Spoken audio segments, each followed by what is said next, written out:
This is The Ramsey Show. You can be intentional about your character. You can have money and a career. You are the hero in your story.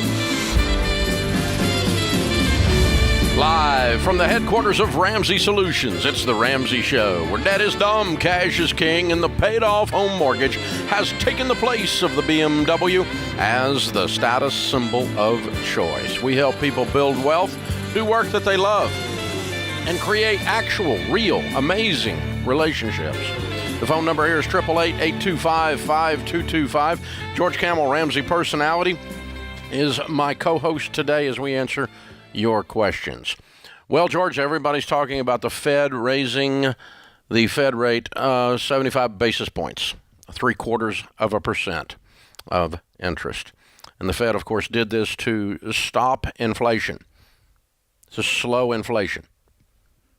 This is weird, okay? I don't understand, well, I do understand because it's political crap, but here's the thing, okay? If inflation is caused by, and there have been times in our history where the economy just gets booming and just the economy is just on fire. It's just burning white hot. And if inflation is caused by that, a rise in interest rates will slow inflation. The inflation that we're currently experiencing was not caused by that. It was caused by gas prices going through the roof because Biden stopped domestic oil production because he's trying to be a greenie. It's a problem. Inflation in this case is caused by Biden bucks paying people to not work. Consequently, they didn't work. Consequently, the ones that were working charge more. So it takes a $30 or a $25 an hour person to put bread on the shelves now, and you used to pay them $10 an hour. And by the way, the price of bread reflects the cost of labor. So the disrupted labor market by government's interference caused this inflation. Oh, and we had a supply chain disruption because of pandemic. This caused this inflation. None of those things are affected by interest rates. Raising interest rates by the Fed did absolutely nothing to stop this set of inflation. So do it more, they said.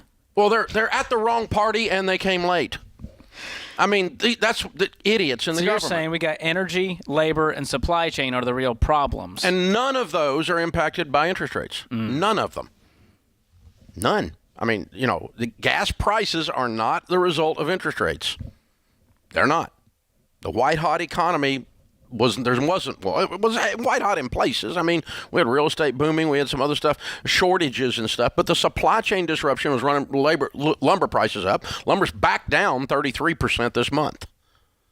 So you get ready to build a house, it's 33% cheaper on lumber than it was this time last year. Okay? So the inflation is correcting itself, and yet the Fed raises interest rates. But everybody's panicking and freaking out about this. The great news is that it doesn't do much of anything, except probably further drive us into a recession. Because this is slowing the economy down. They're slowing the economy down, which was already slowing down and heading into a recession. So we're getting ready to have something fairly unusual, which is inflation during a recession. That's a fairly unusual economic thing because usually the two are somewhat connected. In this case, because the speed or the velocity of the economy was not the cause of the inflation, you can actually have inflation caused by, horrible domestic fuel price policy or fuel supply policy, right? So Biden is straight up causing that. That sticker at the pump, I did that. He absolutely did that, okay? He did not cause the supply chain disruption. That's not his fault. The Republicans are going to blame him for it because they want to get everybody that has a D in front of their name out in the fall. But he didn't do that. It's not his fault, okay? Because he can't control supply chain. The president doesn't have that. But he can influence the Fed, and the Fed apparently is dumber than a rock. Of course, we kind of knew some of these things because they used the wrong tool. They came to the wrong party, and they were late. So what is the solution? If you're the Fed, what's your move? Just sit. The best thing you can do in a capitalistic economy is let it correct itself. It'll heal itself faster because it's people acting in their own best self-interest. And it'll heal itself faster if you let it run its course. Let these supply chain things run out. Do anything you can with policy or with regulations to smooth it so that the stuff can get on out of the ports and get in people's stores again. That's what caused it, right? So the government screwed that up. You got billions of goods sitting on the seas in the port at LA. Billions of dollars sitting there for months. And that's all just stupid butt government regulations. That's all that is.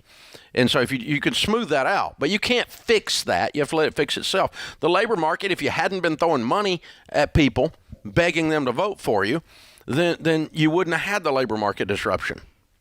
It would have but it'll straighten itself out if you quit throwing money at it. And they have quit, I think, for now, throwing money at it. So it all would be okay, but they've just exasperated every bit of this. And there's a vicious cycle there because as things get more expensive, you got to pay people more in order to afford it. And so it keeps and see, climbing. what's happening is now, with the economy slowing down, with a recession, it is receding 2 quarters in a row of the gross domestic product, which is the measure of all goods and services, the GDP. 2 consecutive quarters of it being smaller is the definition of a recession. So the economy's slowing down. And guess what happens? Those companies, they're not selling as much. That's the definition of an economy slowing down. And guess what happens when they don't sell as much? Layoffs. They start laying people off. And guess what happens? They don't have as much profit. And so Wall Street looks over there and goes, you're not as profitable. And stock's down 20% since the first of the year. Now we got a bear market to add to this mess. And it's all because these doobers won't keep their fingers out of the pie. Just back off, bozo. Let the thing do its thing. That's all you got to do. The economy isn't a magical thing because it's a bunch of individuals all acting in their own best self-interest, long-term and short-term, and people have generally pretty good thoughts out there. So the raise of the Fed, what's it do? It's the cost that one bank loans money to another bank. It's the interest rate. So the interest that banks charge is going to go up. Oh, wait a minute. Credit cards isn't going to go up because it was already 18%. How much higher could that go? They're not going to raise it to 18 3/4. Okay, so what is going to go up? Car loans. They'll be more expensive. Student loan, which is interest rates could go up as well. If you're currently sitting with, if you're not going to go borrow money on something other than a credit. I mean, if you've got a student loan, it's fixed. If you got a mortgage, it's fixed. Even if you got a car loan, it's fixed. But if you're going to go buy a new car, it's probably going to be a higher interest rate a month from now than it would have been 4 months ago. And if you've got an arm But we would have told you not to do that anyway, stupid. You don't borrow money on a car. You pay cash for it. Okay? So it doesn't affect Ramsey listeners because you don't have credit cards. You're paying off the debt that you've got. You're not going to go to a bank and borrow money. The Fed rate does not cause mortgage rates. Mortgage rates are caused by the bond market. Now, it influences it. Typically, mortgage rates follow the Fed rate, but it mechanically is not connected. It's simply what banks loan to another bank. It's the wholesale cost of money between two banks. And so it doesn't cause mortgage rates. Mortgages are packaged together and sold on the bond market. So whatever the bond market is doing is what drives mortgage rates. But it usually follows it. And guess what? A bear market, stocks going down, generally what happens to bonds? They go up. So that's going to actually help maybe offset. It's a very complicated thing. Thank you for this crash course. The point is, none of you need to panic. Just sit back and watch the circus. Well, what's fun about not my monkey, not my fun. Circus. You know, just sit back and watch the circus. You know, I'm not in. Let's get popcorn while we're at it. I'm not going to participate in your all's craziness. I'm going to watch you all. It's great. Don't do it. You see, your guys are going to be okay. Turn off the news because they're going to cause you to panic. They're peddling fear porn. This is The Ramsey Show.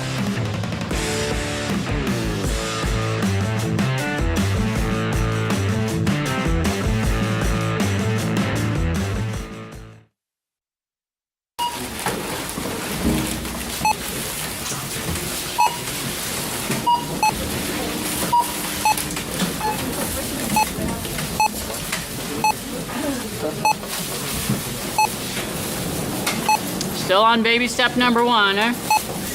How'd you guess? With healthcare costs rising, learn how Christian Healthcare Ministries can help you make the most out of your budget. Visit chministries.org/budget. Don't worry, it's worth it.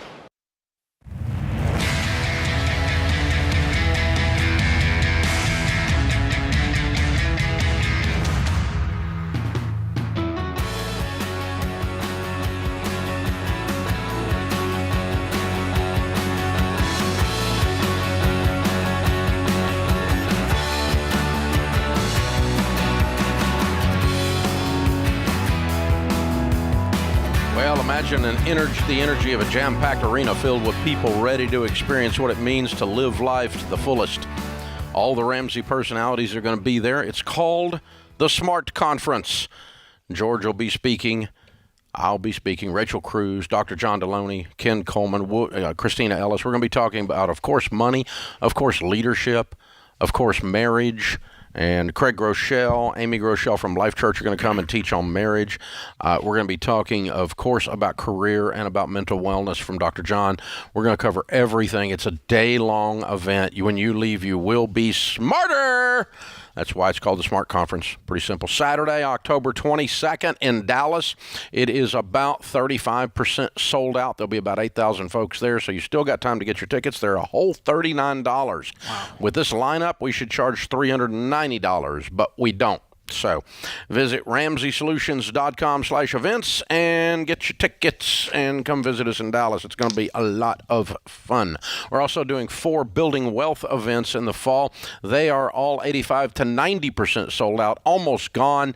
So be sure and check those out and make sure you plan on coming to one of those cities. Our question of the day comes from Blinds.com. Find out for yourself why Blinds.com is the #1 online retailer of custom window coverings.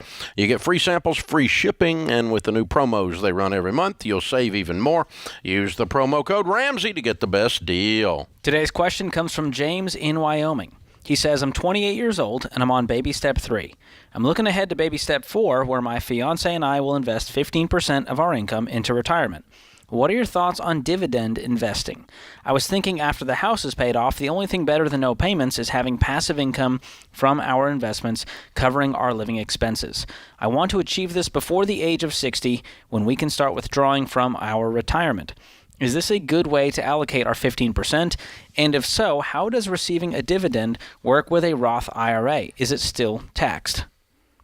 Great questions from a 28-year-old. I'm impressed. Oh, very good. Very good. Well, a dividend-paying investment would be typically what's called a blue chip company, a large company, okay, like a General Motors, okay? They're not usually very exciting in their price changes, up or down, but they make a lot of money. And so when they make money, and when you own a share of stock, you're one of the owners of the company. You own a tiny little piece of the company when you own one share of General Motors stock. If they make a profit and they decide to distribute that profit to the owners, that's called a dividend. And so a dividend-paying investment would typically be large company stocks that are paying out their profits and are fairly predictable on that, and people buy them for that and that only. If that's in a Roth IRA, the dividends stay inside the Roth IRA until you're 59 and a half. It's tax-free like anything else is. But and what you would do is flip the dividends and they reinvest back into more stock is what happens inside of that. You cannot pull anything out of a Roth IRA before 59 and a half without getting penalized and taxed. And so we're not going to use that for something to get too early. And I really wouldn't do it. If you want to invest, I would just do 15% of your income into the 4 types of mutual funds we talk about: growth and income, aggressive growth, and international. If that gets too big and you're getting close to 50 years old and you don't have any money to support you between 55 and 60 or 55 and 59 and a half, then you might just start with something like some index funds. And that's called bridge investing at that point. Which is a taxable brokerage account where you just invest, and it's all going to be taxed when you take it out. But that could be a way. It's a taxable mutual fund. Yeah. That's what it is. So with the Roth IRA, just leave it in there. It'll be reinvested. It'll still help your money grow. But I wouldn't worry about this as a passive income strategy. Yeah. You've been reading too many websites. Passive income is great when you're in retirement and you get the passive income from that investment. From that Roth IRA, and it's a tax-free income. You don't need passive income. And typically these are the calmest of the 4 types. Okay, the growth and income. It's a growth and income type stock that would be a dividend paying. The and income part. Yeah, and that's those blue chip big dinosaur companies, and it's the least exciting, the least rate of return. It's the lowest rate of return of the 4 types we talk about and that I own. So I'm 61. I did none of what you're talking about. All I did was buy real estate that I pay cash for and invest in those 4 types of mutual funds in my 401k. That's really all you need to do if you up to tens of millions. I mean, you don't need to get fancy. It's won't make you a billionaire, but you won't be broke, and you'll be a millionaire and a multimillionaire. You'll end up somewhere in between. Absolutely. Ryan is in Tampa. Hey, Ryan, welcome to the Ramsey Show. Hello, gentlemen. Thank you so much for taking my call. Sure. What's up? Well, my wife and I are in our early 50s. The past 12 years have been pretty tough. We got hammered in 2008, and we're both self-employed. On top of that, we'll just take responsibility for it, making really bad financial decisions and kind of always being behind the eight ball. So we find ourselves now not much in retirement. We're not saving much money. We have a house that needs about $50,000 to $75,000 in repair, but it has $400,000 in equity. And so my question to you, would you borrow against it, fix the house, live in it, not having, again, still much in the bank to do much with, or would you sell and start from scratch? What's wrong with it? Windows. It's built in the 20s, so it's just one of those homes that What would it sell for today? As is, that's the tough question. Anywhere between $8,000 and $850,000. If you repaired it, would you like it and want to stay there? Well, that's a whole other level, because your wives have that security organ I think you've talked about in the past. My wife is emotionally attached to this house. It's where we raised our kids, and and what's your household income, sir? About $150,000. Okay. It varies because I'm a photographer. My wife owns a small hair salon. We got hit pretty hard with the event industry and COVID and whatnot, so we've been still recovering from that. Well, you ought to be back. But yeah, but events and just slow, just slow. Man, ain't nothing slow in Florida. We did an event down there. I did 2 events down there for 3,000 people just the other day. All right. That's a whole nother phone call as far as rebranding, remarketing, and just trying to kind of reinvent at the same time. It's all correlated, yes, but no, I think your attitude is the biggest downer in the whole situation. Yeah. You had the snot beat out of you and you're tired. To say the least. Yeah. And it's not, you're not as excited and hopeful about running a business as you used to be. Yeah, you're really good. Yeah, you're really good. Well, I've been there. I'm an entrepreneur, man. When you get the crap beat out of you, there's days you just want to. The old saying is, an entrepreneur is anybody who can go from sheer terror to sheer exhilaration and back every 24 hours, right? Yeah, for sure. And the problem is you were already struggling and kind of limping, and then COVID just kicked you in the teeth for about 8 more months, and just took all the fun out of all of this. Yeah, but I don't want to make excuses. I didn't hear an excuse. Too. I'm just reading your mail, man. It's not an excuse. It's just a reality. It is. So, do you guys have any debt, Ryan? That's the thing, too. We got about $50,000 in personal debt between cars and credit cards. Okay, let's pretend something, okay? Mm-hmm. Let's pretend I could flip a switch, which I can't. Right. I can't. But let's just play pretend for a second. And suddenly you were excited, and your wife was excited about your business because you were wanting to go make a whole bunch of money with these businesses. And we take this 150 and we jack it up and we get busy and we work like crazy people, like we're excited 18-year-olds or something, like we don't know any better, okay? And we go make a bunch of money and we get new clients because they see our enthusiasm and the light in our eyes and the spark in our step and all that. And you get this thing moving, you can make $175,000. Now, if you're making $175,000 a year, how long does it take to come up with $100,000? 2 years. 2 years. Yeah. I'll help you. 2 years. 1 year, you're debt-free. The next year, you rehab the house. You don't have a house problem. You don't even have an income problem. You've just got your gas tank is empty problem. It's a spiritual thing, dude. And I'm not blaming you, and I'm not shaming you, because I've been right where you are. I kind of felt the same way part of the time during COVID. It got old, man. It got real old. These jerkwads telling everybody what to do. I got sick of them. That alien Fauci. Oh my God, send him back to whatever planet he was from. Unbelievable. But I want you to get after it.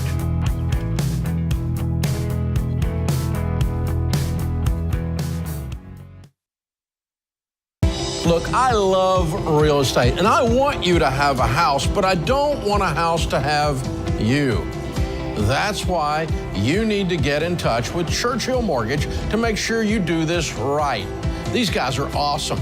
They'll help you get on a smarter mortgage plan because they're committed to doing what's right for you. That means they check in every year with free consultations to help you stay on the right plan. They show you how to save money and interest so you can build wealth faster. They walk you through the total cost of your loan so you can make the best choice. Basically, they care. That's why we call them Ramsey Trusted. You can achieve debt-free home ownership, and Churchill is here to help. Go to their site, churchillmortgage.com/Ramsey, to start your approval or get more information.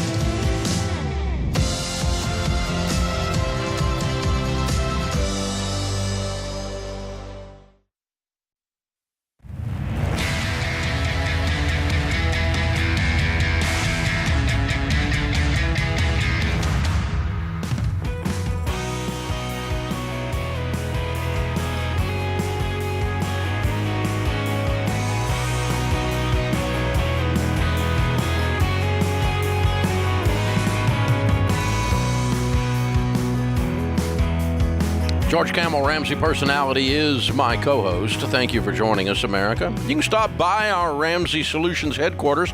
We do this show live on the glass from 1 to 4 Central Time every day. And it's free to attend and visit our visitor center and get free chocolate chip cookies. And you can watch the zoo animals inside the glass perform. And it feels like the whole thing. Yeah, and it's yeah, there you go. So, and also in the lobby, there's usually 50 to a couple hundred people somewhere out there, especially this time of year, hanging out. And so come hang out with some of your other friends and get some free coffee, some free cookies, and some entertainment that's worth exactly what you pay for it. So there you go. In the lobby, on the debt-free stage, Alan and Jamie are with us. Hey, guys, how are you? Good. Great. Welcome. Where do you guys live? Mitchell. South Dakota. South Dakota. Okay. What part of South Dakota? It's on the east side, about an hour west of Sioux Falls. Got it. Okay. Cool.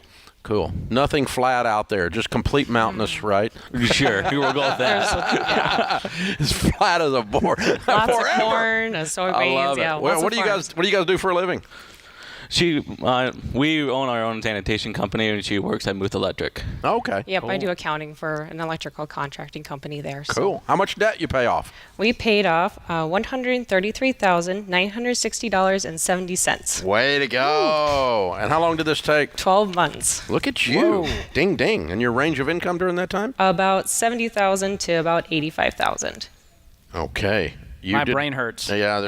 Okay. So what kind of debt was the $134,000? We had about $35,000 in student loans. We had some business debt. That was about $62,000 for our garbage trucks. Another repair loan for one of the garbage trucks for about $21,000, and then $15,000 to my parents. Okay, but you did not make $135,000 during the 12 months. So where did the money come from? No. We sold my rental houses over in a neighboring town. Oh, okay. Yep, and so that was a big part of it. There was some savings as well, that helped contribute towards that. Okay, so you sold a rental house or two? One. Yep. Okay, what did it sell for? $55,000. Oh, okay. Yep. All right, so that was about half of this. Not quite. Not quite, 40% of this. It definitely helped, and, that helped a bunch. And then you had some money in savings. How much? I honestly can't remember. I think 30-ish, something like okay. That. So that now puts you well up over half. Yeah. And then you attack the rest of it. Now the numbers start to work. That's yes. good. Yeah, okay. Yeah. Good. Yep. You guys still busted it. This is impressive. You still went after it. And it was dramatic change. I mean, you start just going, wah, wah, wah, wah. You're getting after it. So what happened? Tell us the story. How'd you get connected to Ramsey? So I started listening to the show February of 2021. At work, we can listen to music or podcasts or whatever. So I actually got a recommendation from a coworker of mine to listen to the Ramsey Show. So I started listening to it, and I just became hooked to it. And I started talking to Alan about it. I kept talking to him, and I think I pretty much annoyed him into doing it. But yeah, I just kept talking about it. Like, we got to do this. We got to pay off your loans. Like the interest was delayed on it and everything. Like, let's just do it. Let's just get it done. This is the time to pay off these student loans. And then for a while, we were kind of actually like ish, to be honest. We were doing most of it right, and then we had one of our garbage trucks needed a new motor in it. And that was over $20,000. And I got mad. Like, I was just done. I'm done with this. I went and got the second job. Alan got other jobs. We were just working because I was just so mad that we had to take out one more loan. I almost felt kind of slimy, actually, just because we finally had to do that. We had to do that, and I didn't like it. And yeah, we just got mad, and we just worked. And yeah. That's when the rental house went up for sale? Yep. We were actually just in the process of it needed a little bit of work done before we could sell it. But we put that up for sale. We were just selling things left and right. I was going through some of our stuff and just selling on Facebook Marketplace. Whatever we could do to get any extra dollars, we put every single penny that we had towards the debt. And along with 60 to 70 hour work weeks. Yeah, so, we were both working at least that for a week. Working like wild people. Yep. And now you're debt free, everything but the house. Yep. How's that feel? Fantastic. I remember the day when we paid off the garbage truck, says that was the last biggest loan. Mm-hmm. We both, I swear, I think I grew a couple inches. I felt like I lost 20 pounds. Like, we were just, it was on cloud nine for the longest time. And it was just the best feeling in the world. And I looked at him like, we are never doing this ever again. And we got our emergency fund, our 3 to 6 months emergency fund done and everything. So now we're on baby step 4 and 6. And after this trip, when we get home, we're going to start paying off the house early. Yep. So it feels good. It feels. Wow. You guys are impressive. That was an impressive year. I mean, I'm exhausted just hearing about it. Yeah.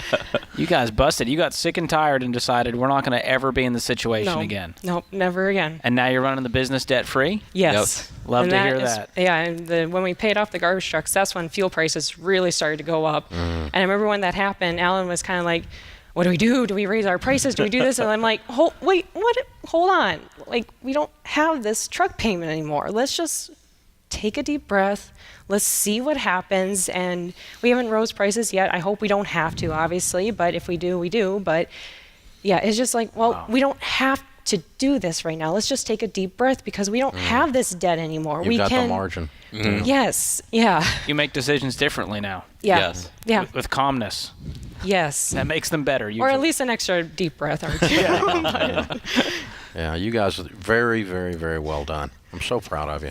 Dr. John Deloney talks about that your body physically carries the stress, and debt equals stress. And so there is truly a physical release. Yes. When you get out. You do feel a little taller, feel a little lighter. Yeah. Because, your muscles are more relaxed. You will make better decisions. You sleep a lot better. You do sleep a lot better. Yes. Yeah. And you didn't even realize it. Nope. Yeah. Didn't even realize it. How long y'all been married? It'll be 3 years in September. Okay. And so 2 years of normal and then a year of busting it. Yep. And now you're free. Will you ever go back? Oh, no. Never again. No. Yeah. No. Way to go, you guys. Y'all are in a great business, by the way. The data on the business that you're in indicates you're going to be very wealthy.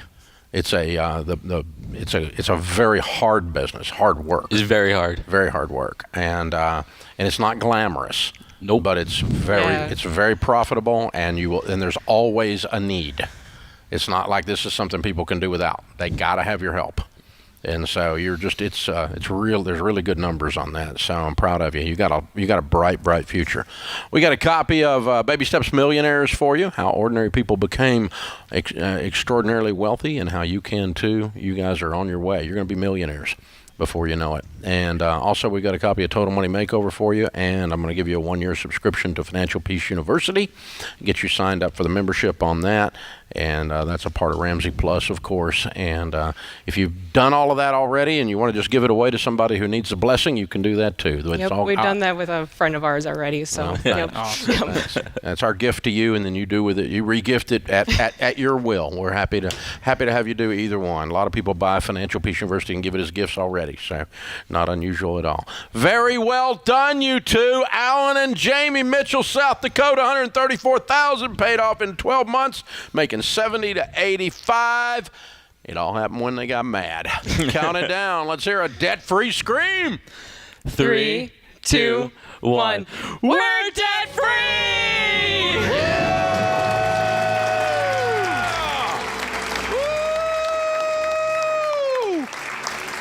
Wow. Here's what happens. When you want something so bad that nothing else matters, You let go of the rental house. You let go of the savings. You let go of your pride. You let go of your need to impress others. You let go of stuff so you can get the thing that matters the most. And that's what happens. That's exactly what happens when people get mad. They get sick and tired of being sick and tired, and they finally say, I've had it. And that'll happen. I mean, with all this economic crisis, I think people are starting to get mad and going, I'm not in a good financial position. If the pandemic didn't wake up, maybe the Biden-demic will wake you up. This is The Ramsey Show.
Ramsey personality is my co-host. Elliot is in Miami. Hi, Elliot. How are you?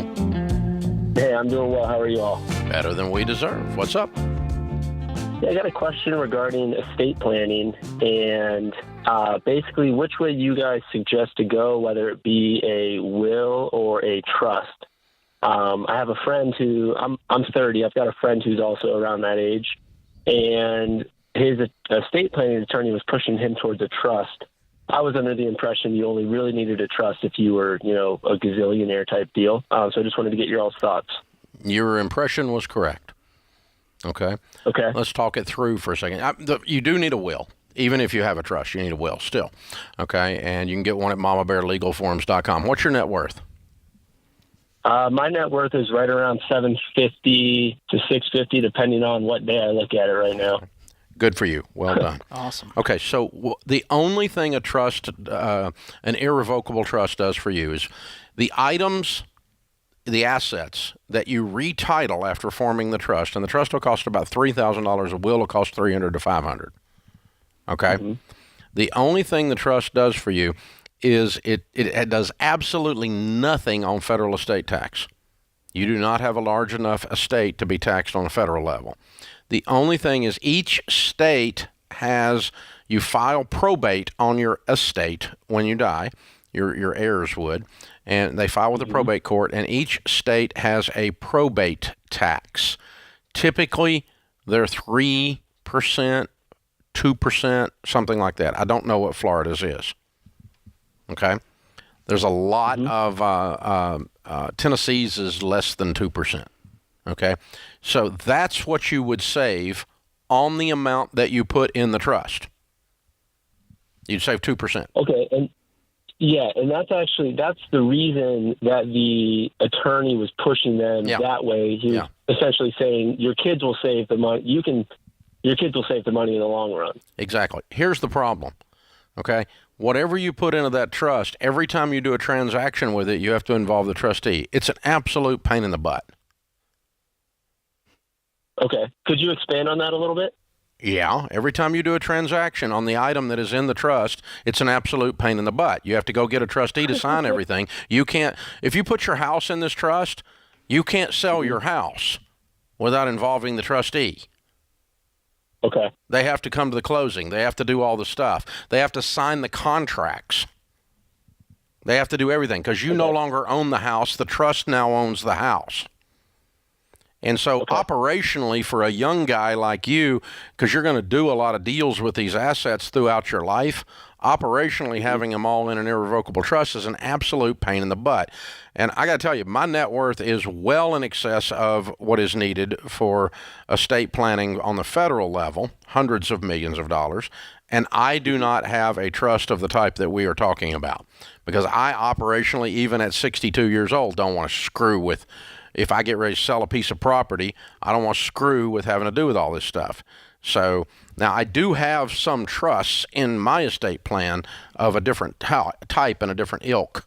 But that's more of a liability but asset protection. You know, the truth is, if I were you, I wouldn't do it. And I haven't done it, and mine is, and I've got a lot larger net worth than you. So we don't recommend spending the extra $3,000 and putting yourself in a position of all this hassle to save $20,000.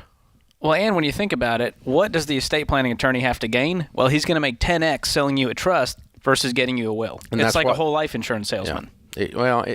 Except that this actually does work. Sure. It's not a crappy product. If it's 2% on $1 million, it saves your estate $20,000. If you paid $3,000 to do that, that's a fair trade. Not counting all the fact that you got to go through all the freaking hassle of operating everything this way.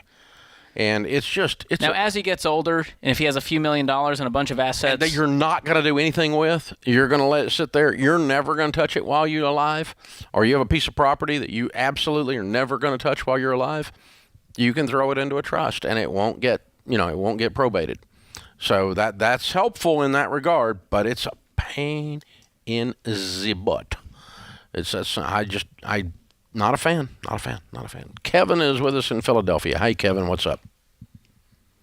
Hi. Thank you so much for taking my call. How are you? Better than we deserve, sir. How can we help? So I am in the process of engaging or proposing to my girlfriend next weekend. Fun. So I'm excited. So I've been trying to save, or I've been saving for a wedding and stuff for, our house that we're possibly getting married next year. So right now I finance a Toyota Camry 21. I owe $32,000. Not too long ago, a couple of weeks ago, I had to replace the transmission. And because of that, there is a negative equity of $8,000.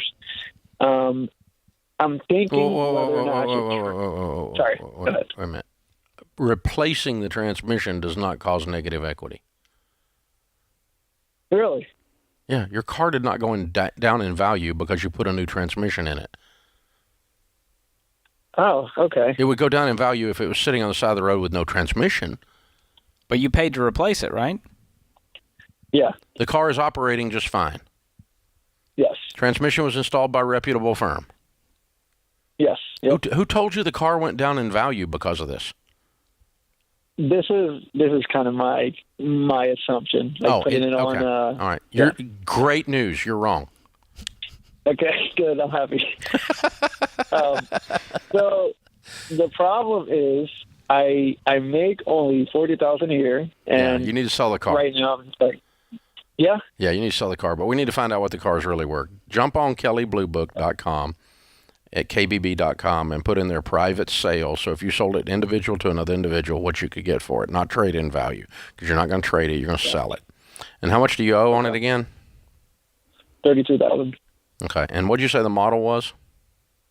It's a Toyota Camry 21. A 21. Okay. I'm going to guess and say you probably can get out of it. It'll probably sell for enough to pay it off. Used car market's white hot still. Still a shortage on cars. Yeah. And I might be wrong, but just look it up, see what you can sell it for, see what it'll bring. Do you have any money, Kevin, in the bank? Yes, I have about, I think, $10,000 saved. He's got to buy an engagement ring, and he's got to get out of this car. Yeah. So we want you to get you like a $5,000 car and get rid of this thing so that you get your life back, because you have no payments at this point. And, man, you're going to be able to pile up money so fast, because that car payment stinks, man. That's like a $650 car payment, isn't it? Yep. Yeah. Ouch. Almost like I've done this before. And once she says yes, you have no one to impress. So it doesn't matter if you're driving a $5,000 car. Oh, and by the way, if she is only impressed with your $32,000 car, she's not the one. Yeah, you're right. That's fun. Congrats, man. That's exciting stuff. Yeah, you're getting ready to change your whole life. You're getting ready to be engaged and no payments. Life is good for you. Yeah. Get on the line. Let's figure out what this car is worth, and let's get rid of it, brother. And get you a little cheap car that you pay cash for, and then save like crazy and move up in car later. You don't have to drive a hoopty the rest of your life, but you need to be driving one right now so you can get your life back. Because right now, Toyota's taking all your money. I'm just shocked that a year-old Camry had the transmission go out. That's pretty wild. You know what? That's a good point. Where's? I'm like, is that an under warranty? I mean, Well, there it ought to be a feels- factory warranty, Yeah. not an extended warranty on But that. he said he paid for it, so too late now. But who knows? I'd look into that, though, for sure. Yeah, too late. I'm fighting that. Probably too late. What drives me crazy, though, is people going, well, Dave, you can't find a car for under $15,000 right now. There's no clunkers. Listen, I go to Auto Trader. I do sort by lowest price to highest, and there's plenty of cars. Are they beautiful? No. Do they work just fine? Barely. It'll get you around. You'll be okay. And they're going for 3, 4, 5. There's still cheap cars out there, but you're not going to impress anyone driving down the road with it. Give it a fancy name. Call Rusty. Yeah. Old Bluebird. Did you have any names for any of your clunkers? Oh, yeah, they all had names. Were they female? I feel like that's kind of the thing for guys. Yeah, no, I had the one that was Bondo colored, and we called it Bluebird. Oh, I like that. Because it's kind of like blue color Bondo. Yeah. I'm Makes not it sure, prettier. Not sure what the real color was, because it was mainly repairs.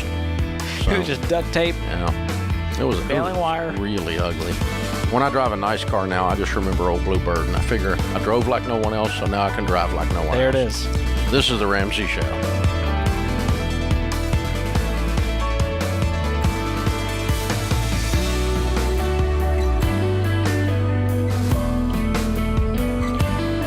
Do you love a good Dave Rant?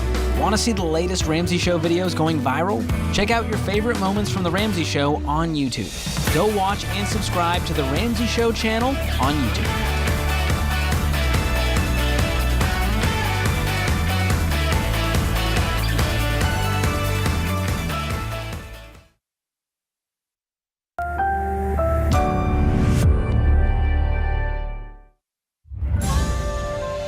This is The Ramsey Show. You can be intentional about your character. You can have money and a career. You are the hero in your story.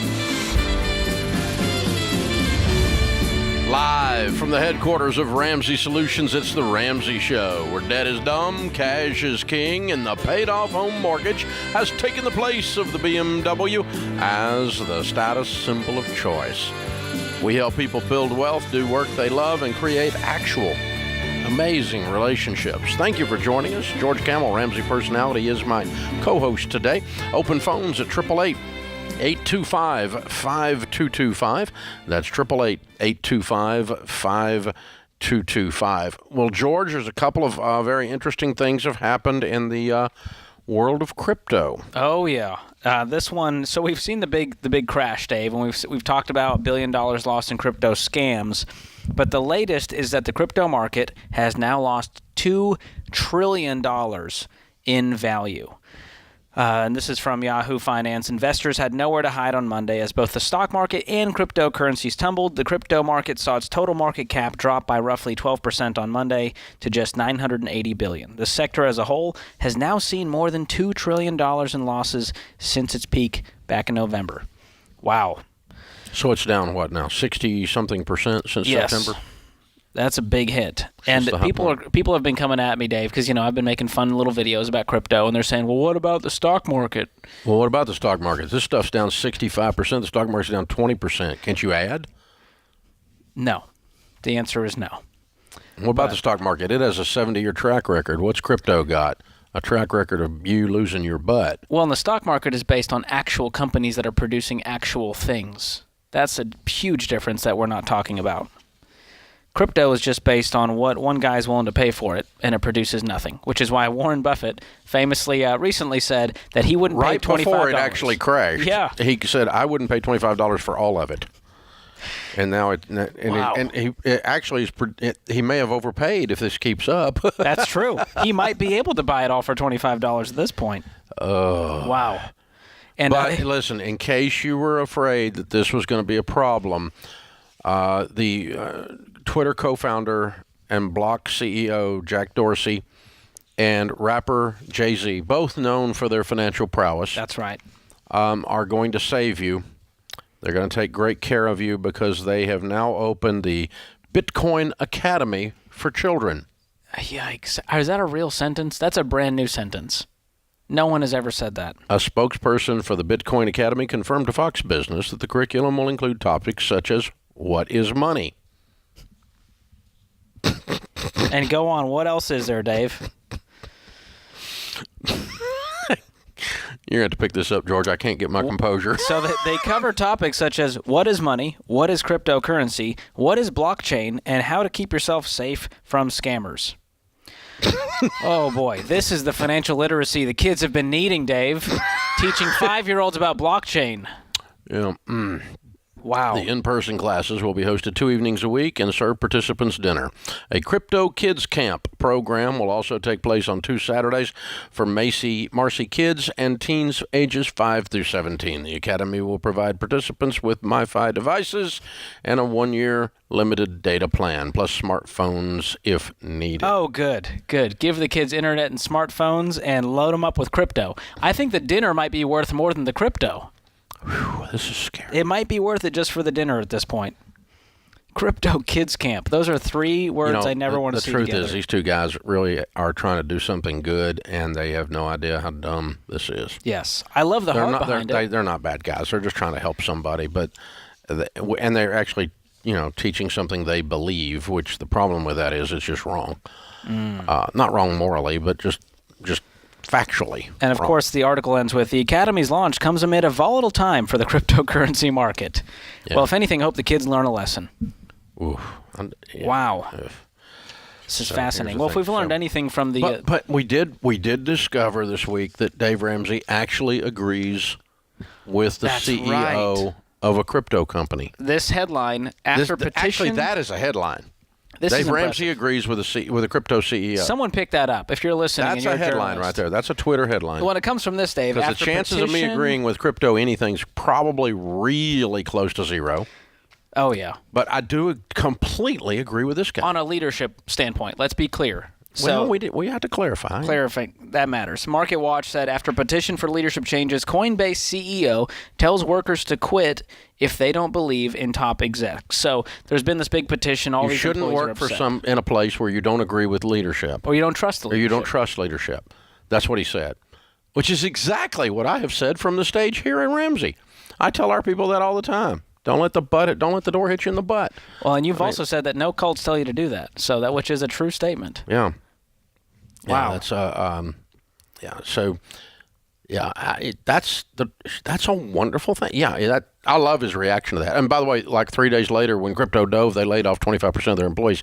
So probably the dude that put out the petition for the CEO's head got fired. Which, if they'd have discovered him, they'd have fired him too. And they should have. Because listen, if you're so backward that you think, listen, if you're a better leader than your leader is, go start something. Leave. Go start something. You don't get to tell him how to run his deal. That's his deal. I'm not going to tell him how to run his deal. I'm going to tell you not to buy his product because it's crypto, but I'm not going to tell him how to run his deal. I just love that. It's that was a good answer, dude. Glad we found some middle ground between you and we found something world. that I agree on. Yeah, found something we agree on. Everybody's got something they agree on. You never know. Yeah. Apparently, our hair care products are similar. Me and you? No, him. Oh. Okay, he's bald, guys. Yeah. Just for the record. Yeah, just for the record. I got excited. I was like, Dave, what are you using these days? This is great. This is big news to me. You got excited. We use the same pomade, George, apparently. you just get too excited too easily. All right, Brandon is with us in Grand Rapids. Hey, Brandon, what's up? Good afternoon, gentlemen. How are you? Great, man. How can we help? I'm about to start a new job, and it is state employment, which means that it comes with some good retirement benefits. I wanted to hear your opinion because there's 2 separate options that I'm able to choose. Okay, what are they? Well, I want to preface it by saying that I think I remember you saying before that you would normally choose a standard savings plan 401k over a pension. Almost always. Yes. So the reason I'm calling is because when I got the sheet that shows the 2 options, one of the options was called a Pension Plus 2 plan. So the first plan is just the defined contribution plan, which is savings only. It's a 401k. And then there's a Pension Plus plan that supposedly pairs the same benefits, but also a pension. And normally it would have a straight life option, which is what you would avoid. But it also contains a survivor option. And that says that it has a reduced pension. Yeah. So how much, if you don't take the pension, you can just do a 401k? Yes. And how much do they give you? How much do they give you in that case? I'm not 100% sure yet. Well, that would matter because the pension they are funding 100%, and usually if you don't do the pension and you do the 401k, they give you a big sweet match. And I'd want to know what that is because they're going to have cost either way. They're trying to push people towards 401ks these days. I would push you towards the 401k. Incentivizing them with the match. Yeah, exactly. And I don't think you're going to run the numbers in a way, Brandon, that's going to make you not do the 401k. I don't think it's going to happen.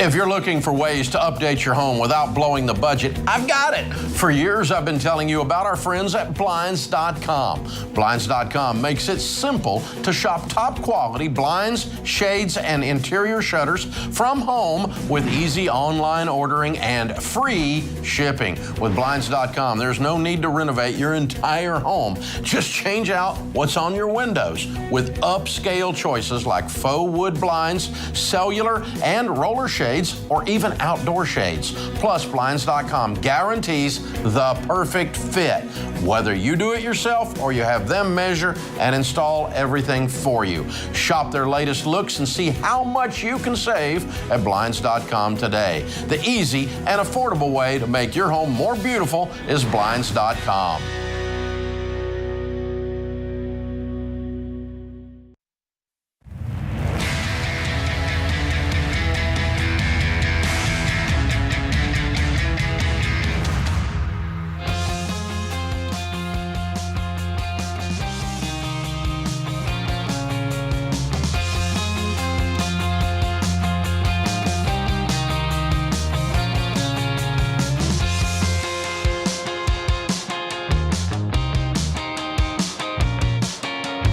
A lot of our calls on the show lately have been about the crazy real estate market, the pandemic, rising inflation and gas prices, fear of recession, the bear market. More than ever, people need hope with their money. Maybe you're feeling that way. Well, that's why you need Financial Peace University. This isn't your dad's version of FPU, though. We just did a massive update to our biggest and most famous money course. It's still our proven principles, but refreshed for what you're facing today. You're going to hear from me, of course, and Rachel, of course. Now, Dr. John Deloney and George Camel are going to bring their fresh insights and show you new ways to look at your money. If you're feeling scared or overwhelmed, you're not alone. There's a lot going on out there. But most of it you can't control. The only thing you can control is you, and you can take control of you and your money, and your stress will go down. And your fear will go down. That's why we call it Financial Peace University. You can start FPU for free. Check out all the new content by visiting RamseySolutions.com/FPU. That's RamseySolutions.com/FPU. George, the new lessons in this are really good. The team did an incredible job, and me and John Deloney, we tag-teamed the wise spending lesson, the old buyer beware, which was a fan favorite. Reworked it, retooled it. It's the best it's ever been. As a matter of fact, the whole course is head and shoulders the best it's ever been. We just launched all the new videos about a week ago. Yeah, and I did Baby Step 3 as well. And both lessons, coincidentally, you're talking about finding peace and getting control. That's what both those lessons are about. Baby Step 3 is where you really start to feel the financial peace kick in, and getting control in a world where you're constantly bombarded with marketing messages telling you you're not enough, here's how you should be spending your money, this is the key to freedom. Man, we just kind of sort through all the noise, and I give you a plan on how to become a smart spender. There is a lot out there to be afraid of right now, and a lot of different people's buttons are being pushed in different ways on all this economic news. And the truth is that fear is not a good decision-making tool. Panic is an even worse decision-making tool. And it's when you do the dumbest things. When you are functioning in fear, your lizard brain kicks in and your critical thinking skills disappear. Your critical thinking skills return when you pan back and you keep perspective. And what gives you the ability to do that is knowledge. The more you know about something, the more the game slows down and you can play it seems like you're in the Matrix and you can just dodge the bullets, right? Yeah, and you don't fall for all the traps out there. Exactly. When you're calm, level-headed, you're not doing the 401k loan and the HELOC and buy now, pay later, because you know better. It's just, when how many times have I talked to somebody over the years, including myself in the mirror, and the dumbest things I've ever done are right after I got desperate and scared. I mean, that's just before you get really stupid, you're scared. Just before you get really stupid, you're desperate. The thing that'll keep you from doing that and reacting to all the news instead of making a decision. Because here's the thing. I mean, let's use the bear market as an example. Okay, the bear is here. Okay, the definition of a bear market is a 20% drop, and the stock market's down more than 20%. It's probably down 21% today, total since the first of the year. Okay. Now, what does that mean? Have you lost everything? No. It means if you had $100,000 and you were retired, you already didn't have enough. And instead of 100, you have 80. If you had $1 million and you retired, instead of $1 million, you have 800. Really doesn't affect your life much. It really doesn't. But it affects your emotions a lot. And here's the other thing. There's been 14 bear markets since World War II. Wow. Okay. The average length of a bear market is 13 months. The average recovery time is 24 months, 2 years. Okay. So when will it be back to where it was in January? On average, 2 years. And that's happened 14 times. And you lived through them all? Since World War II. Yeah. I didn't live through all of them, but I lived through several of them. Yeah. Thank you, George. But that wasn't an age joke. I did not mean to go there. But it happened. Too late. You just stumbled right into it. But yeah. Tell us about the 40s, Dave. But tell us about the 50s and the 40s. Well, that was a twinkle in my daddy's eye. But what you're trying to say is perspective helps to go. So yeah, there you go. For a lot of us, this might be the first one we're experiencing. It does give, because that's the thing. If you're if you're in your 20s, this is the first economic downturn for you as an adult. Because 2008, you were a baby child. Okay? So this is your first one.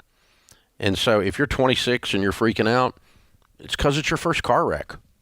I've had several car wrecks. And so now I just get out and we exchange licenses and call the cops. As long as nobody's hurt, we're okay, right? And so, but the first time you have one, it's like, oh, God, right? And it's traumatic. So, but when tragedy or trauma or something comes at you and it activates fear, it shuts your brain's ability down to do critical thinking skills. So let's pretend the market's down 20%. The big bad bear's out. Okay, now the bear is here. Now what are we going to do with the bear? Okay, now here, think about it. All right, if the average, there was 14 of them, that's a pretty good data set, and the average is 24 months back. So where are you going to be in 24 months? 24 months older.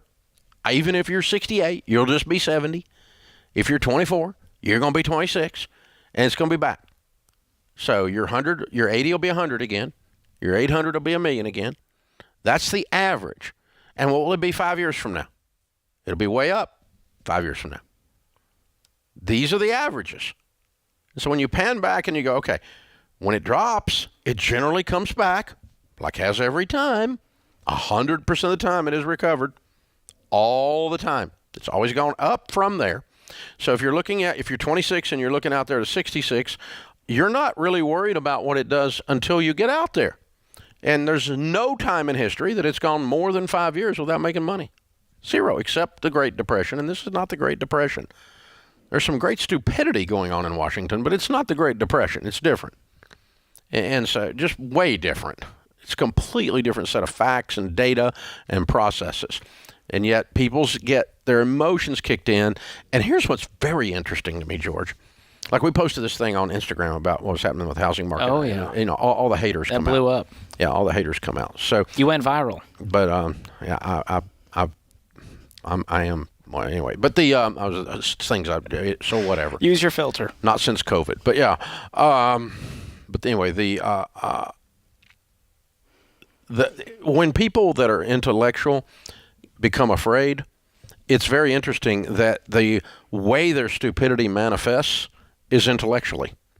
They come up with these bizarre, layered arguments to prove that the world is coming to an end because their emotions have already decided that the world is coming to an end. Instead of panning back and actually being calm and looking at the data and looking at the historical precedents that are there and keeping perspective when they're doing this. And if you pan back and do all that, your little butt calms down. That's what it amounts to. Because if in perspective, you know what's going on. And that makes all the difference in the world. You find whatever you're looking for. And if you look at the data and go, well, the world is coming to an end, it might be for you in your mind. And you will intellectually fight for your right to be right about the world coming to an end. And you'll bring everyone down with you around you. Real fun at parties. And here's the horrible thing, is it makes you a commenter on Instagram, which is the lowest form of life. What about Twitter? You didn't even have something to say. You had to comment on something someone else said. I mean, this is like you've really hit bottom, honey. When the only thing you have to do is to comment on Instagram, you truly have hit bottom. Well, they think that's the only thing in their control is the comment section. You know how many times I've commented on Instagram? 0. No. I haven't. Once? No, I said pretty baby, nice dog. Oh, wow. Was that on my Instagram? I've done stuff like that. No, you don't have a baby. You have a nice dog. Thank you. But yeah.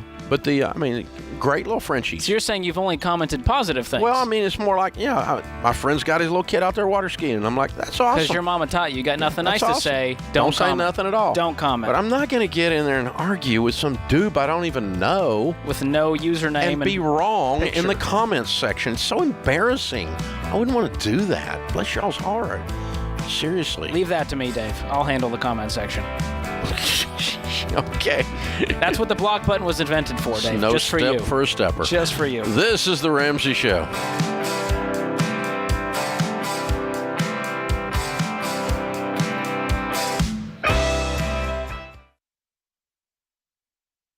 Chaos. That's what it can feel like when your business is growing so fast you've outgrown your financial and accounting software. The faster you grow, the more likely you are to lose control of the numbers. And here's the reality. If you don't know your numbers, you don't know your business. That's why we use NetSuite by Oracle, the #1 cloud financial system. Over 28,000 companies use NetSuite by Oracle, including Ramsey Solutions, because NetSuite gives us a single view of everything we need to make daily decisions. Whether you're making a few million to hundreds of millions a year, NetSuite gives you the visibility and control of the things you need to grow, like your financials, inventory, HR, planning, budgeting, and more, all in one dashboard. Go to netsuite.com/Ramsey right now to get their free white paper. Jumpstart your CFO career.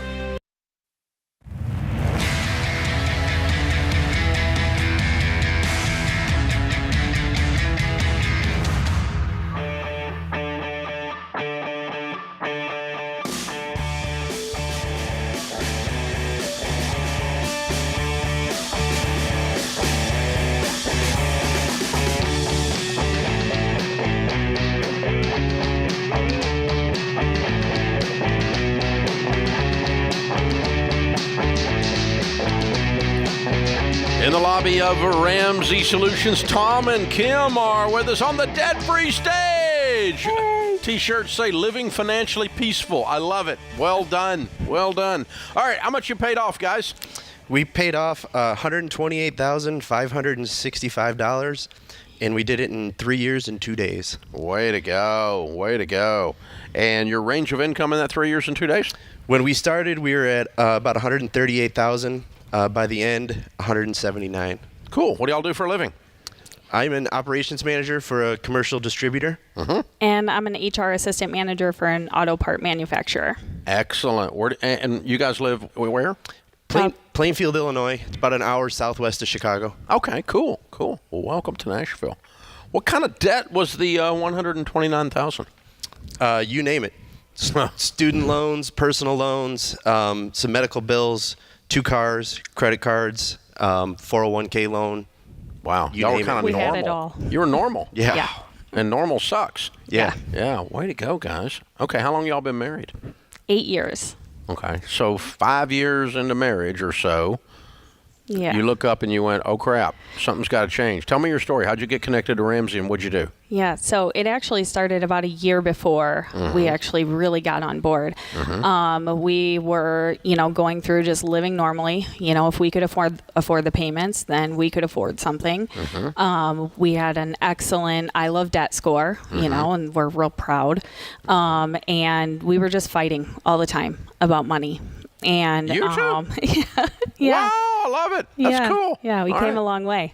So I think we had probably our 500th money fight, and I had added the total money makeover to my Christmas list, and then Tom ended up buying it for me. So there's our sign. Almost there. in spite. Yeah, yeah. Like, here, read this. Yeah. So wait a minute. What were y'all fighting about? What was obviously there was a lot of stress. A lot of it was on Tom paying the bills, and we weren't on the same page. We weren't communicating. We weren't doing it together.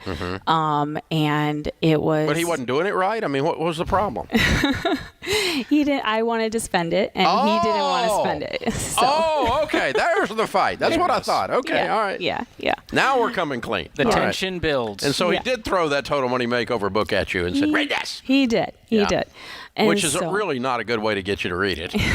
Well, I did get on board and I read it. A couple months after he got it for me for Christmas. I was on maternity leave. I read it. We decided, all right, let's do this. We got our envelopes. We got our budget. We paid off a couple of the small debts. All right. And then we decided, you know what? Let's do a really quick solution. Let's sell our house. Oh. Yeah. So we decided to sell our house. We listed our house. It was, we were not even ready to do this. We got it ready. We went, Tom got a second job. And in that same week, I went back to work from maternity leave. He got a second job, and we put an offer in on a house, and it was accepted. And we had no offers accepted on our house. We hadn't even listed it yet. And so there was so much anxiety and stress around the entire situation. So we were the opposite of peaceful. And so we were like, let's just get through this. And, after just having my daughter, I was diagnosed with postpartum depression and anxiety, and that led to a lot of stress there. So we finished with the house, it worked out 10 out of 10. Do not recommend following our story, please.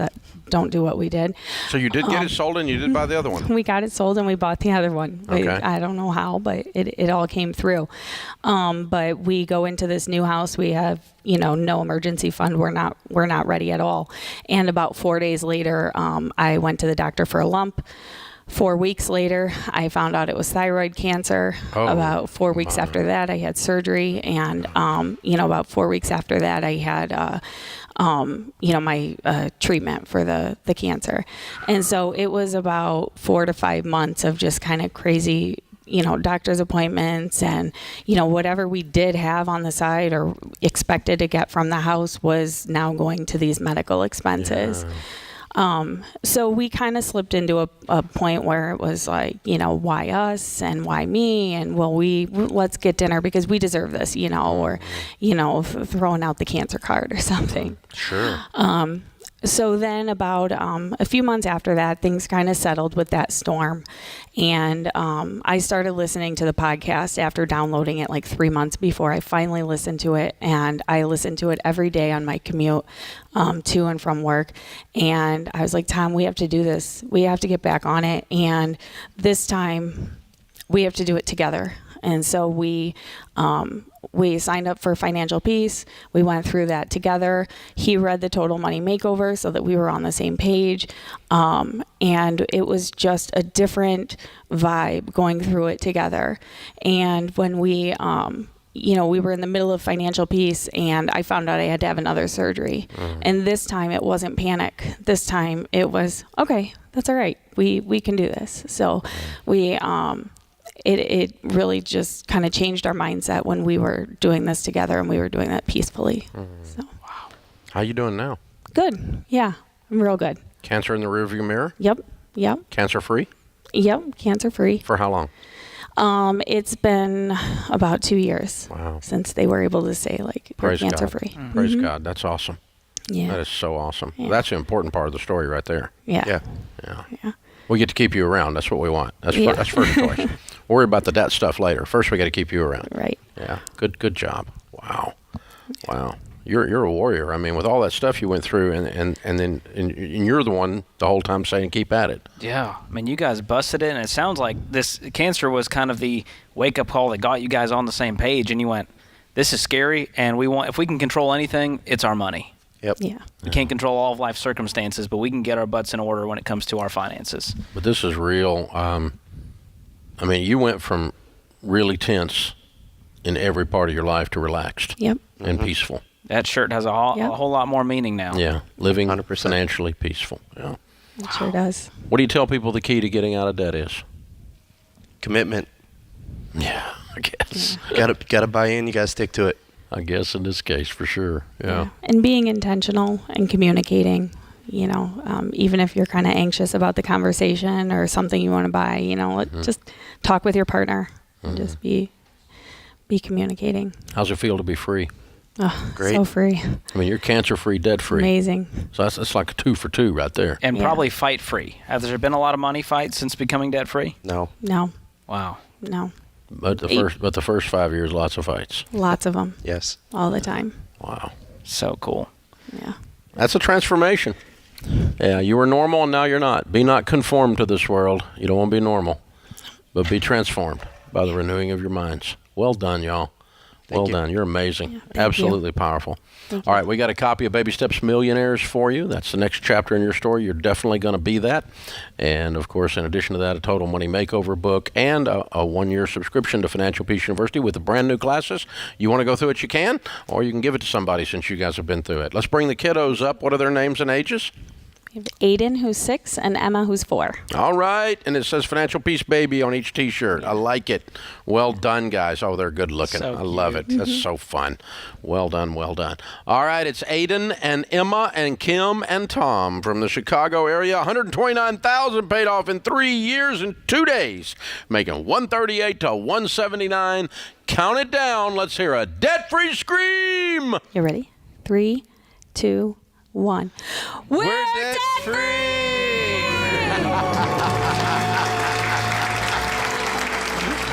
The littles have been practicing. I like it. Wow. Oh, wow. A lot of drama. That one takes your breath away right there. Woo! Man, I love freedom. This is The Ramsey Show.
Thank you for joining us, America.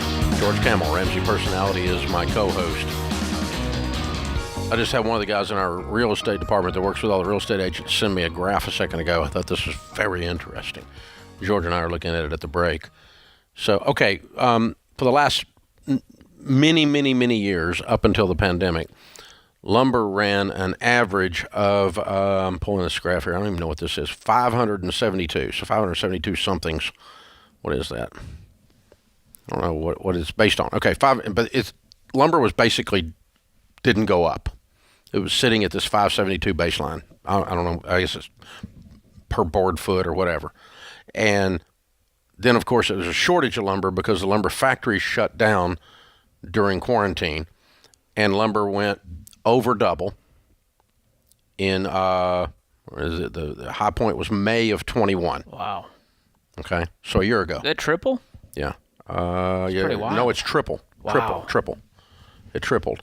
Now, today, it is back down to $568. So lumber is priced today about what it has been priced for the last 10 years after having shot up triple and come back down. Now, that enters into what it costs to build a house. By the way, the number one line item, if you're building a house in your budget, is the lumber cost, not counting labor. Labor is your biggest cost. But your number one line item materials-wise is the lumber package because that's the biggest part of the home structurally, unless you're building an unusual home. But, I mean, a typical home built in America, the lumber cost is your biggest item in there in a normal build. Which has shot up the price of new construction. So it went up 3x during pandemic quarantine shortages and now is back to normal. That's a good sign, okay? That's an example of the pandemic shortages working themselves out over time. Shortages of cars drives price up. Shortages of baby formula drives the price up. Shortages of ... builds the price up. But when it comes back is when the supply comes back up to meet the demand. And once the lumber factory's got the supply going again, it's normalized. It's calmed down. It's back down. So that element of inflation isn't there anymore. So inflation's killing us. The part that was created by the pandemic shortages, the quarantine-created shortages, the economic suppression created by Fauci, where we shut down the economy and created all these problems with production, so there were shortages of everything, drove the price up. That was a big factor in this current inflationary cycle. It had nothing to do with interest rates. It had nothing to do with the white-hot economy. It had to do with shortages. Shortages always drive prices up. Well, the shortages are redeeming themselves. The supply is now equaling the demand in a whole lot of these areas of the world, a whole lot of these commodities like lumber. This is a good sign. It's a very hopeful sign. So it's going to help normalize the housing market. Yeah. So, and the same thing is going to happen, and the recession is going to push it over the edge on the labor. Labor cost is going to come back down. It's shot up artificially, but suddenly when you can't get a job, the thing's going to come back down. Okay. And then the last piece will be energy, and that's going to have to do with Biden turning the spigot back on and doing domestic production again, because otherwise his whole party is going to lose every seat they've ever had if he doesn't do this, because nothing will get you thrown out of office politically faster than a bad economy. People get pissed off when you mess with their wallet. With that. Oof. Yeah, it's a bad idea. So I think we're going to be okay, boys and girls. Jason's in Portland, Oregon. Hey, Jason, what's up? Hey, Dave. Hey, thanks for taking my call. Sure. Yeah, I just had a question for you. I need some advice here. So I'm 49 years old. I'm single. I've been divorced now about 14 months, and I'm just kind of in a new season of my life, kind of starting over. And I'm looking right now to possibly purchase a home. Mm-hmm. I have $70,000 in savings. I'm thinking of doing that, but the other option I think about, I really want to get debt free. I have a car right now. It's a 21 Toyota Camry. I owe $28,000 on it. What do you make? And what do I make per year? Mm-hmm. Little over $100,000. Okay. George? Well, yes. I absolutely think your second option is the right one for you. I want you to become completely debt-free with a fully funded emergency fund of 3 to 6 months of expenses, and then I want you focusing on the down payment. So the question is, how quickly can you do that, and what will it take? Yeah, I mean, and that's kind of my line of thinking too. I mean, I want to pay off this car loan. I mean, I could do it. Do it today. What's stopping you? When you hang up, pay it off. And then the other question is, do you keep it? I might rather have a house and a hoopty than be waiting to save up a down payment and renting and driving a nice car. Right. It's up to you, but I might do that. Especially if I was single and my wife wasn't there to gripe about it. Right. Yeah, I mean, give me advice about it. I don't need a fancy car. I mean, I would like just to pay this thing off. What's it worth if you sold it today? Oh gosh, I would guess in the low 30s. 20. Because a guy just called in and he had a 21 Camry. A lot. Yeah, see, but I drive a lot for my job, so my miles are pretty high up there. I would say it's probably around 26, 27. So what it's worth. Here's the thing. Let's just play. Okay, two options, all right? One, you pay the car off and you set your emergency fund aside, and then it takes you 6 months to build up a down payment for a house, and so you buy a house, Christmas or whatever, right? Okay? Mm-hmm. That's option one. Option two is you sell the car and you drive a $5,000 car and you buy a house now. And at Christmas, you save up and buy another better car. Right. I'll probably do that one. Yeah. That sounds like a good plan. I like that. Because interest rates on your mortgage might be higher at Christmas than they are now. Uh-huh. They're trending up. Right. So, right. I don't know, but that... And the point is, I don't want you to drive... You make $100,000 a year. You don't need to drive a hoopty the rest of your life. But if you drove one for 6 months or a year, and it got you into a house 6 months or a year faster, and you beat the curve on some of these real estate weirdness that's out there... I mean, don't go pay too much for a house. They're not desperate here, but, go get you a nice condo, man, in Portland, Oregon. That's a cool place to live. Right. I mean, you might not even want a house. You might want something where you don't have to do the maintenance so you can enjoy the freedom of, being single again and all that kind of stuff. That's big fun. I like this plan. So any idea on that car? Yeah, I'm definitely seeing. I think you could sell it for 30 or more in this market still.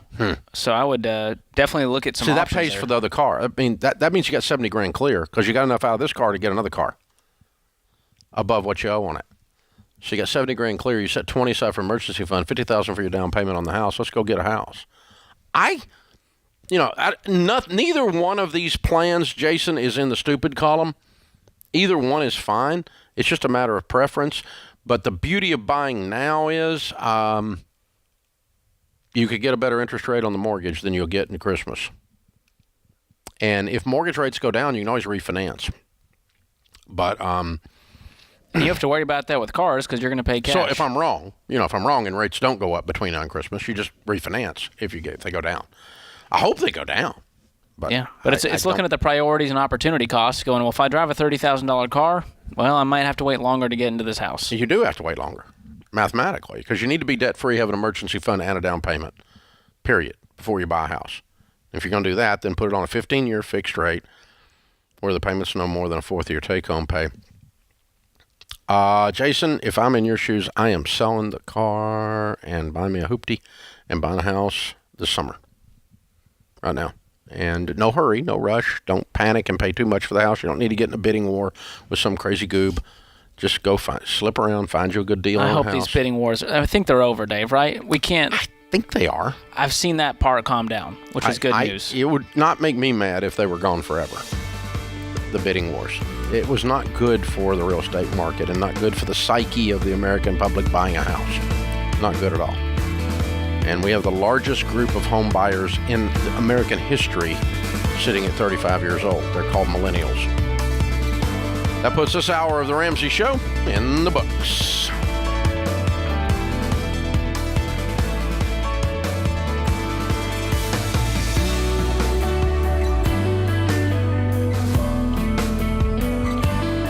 Dave here. You can find all of our shows with the Ramsey Network app on your smartphone. It's the only place to listen to the entire back catalog of episodes. Download the Ramsey Network app in your favorite app store today.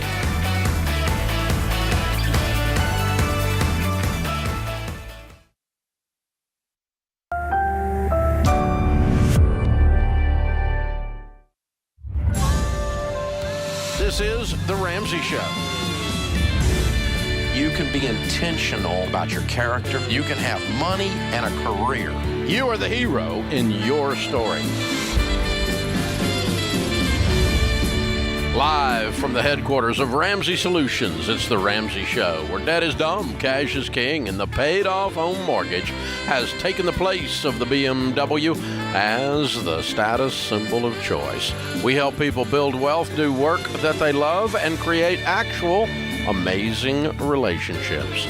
Thank you for joining us, America. George Camel, Ramsey Personality, is my co-host. Open phones at 888-825-5225. Will is in Tallahassee. Hi, Will. How are you? Hey, Dave. I'm doing fine. How about yourself? Better than I deserve, sir. What's up in your world? So me and my wife are wanting to buy a house, but we've got about $30,000 in debt right now. $18,000 is in student loans, and then $12,000 is in a new car, 0% interest loan. And we don't want to add to our debt. But my question is, with the government talking about maybe some student loan forgiveness, even though I don't agree with it, would we be better off saving money instead of paying on the student loans right now, or should we go ahead and start paying on those loans? Yeah, I'm going to go ahead and start paying.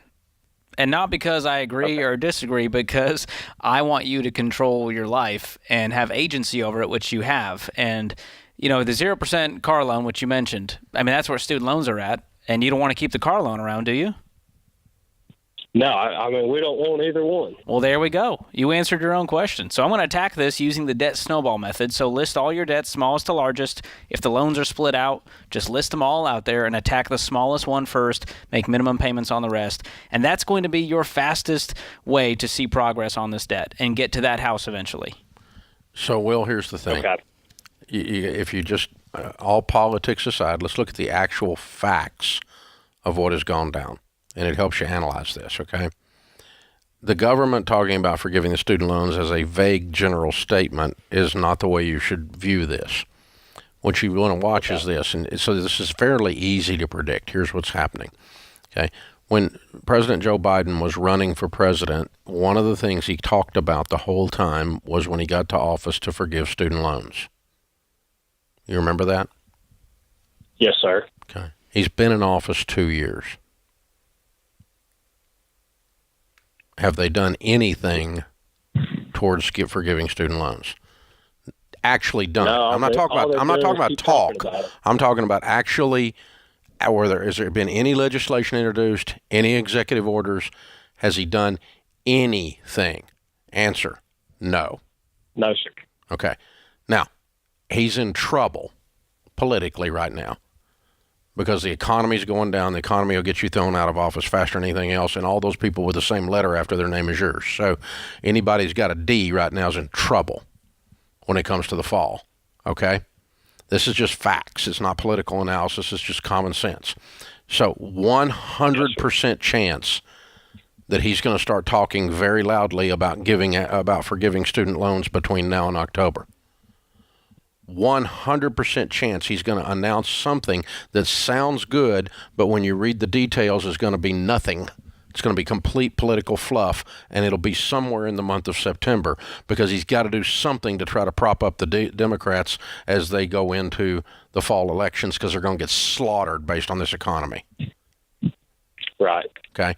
In other words, it's all BS. It's all political BS. And I'm old, okay?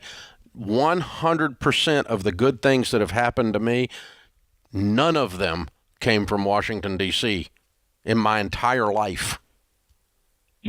If you're waiting to have a good life on something that comes from the White House, you're going to have a life that sucks.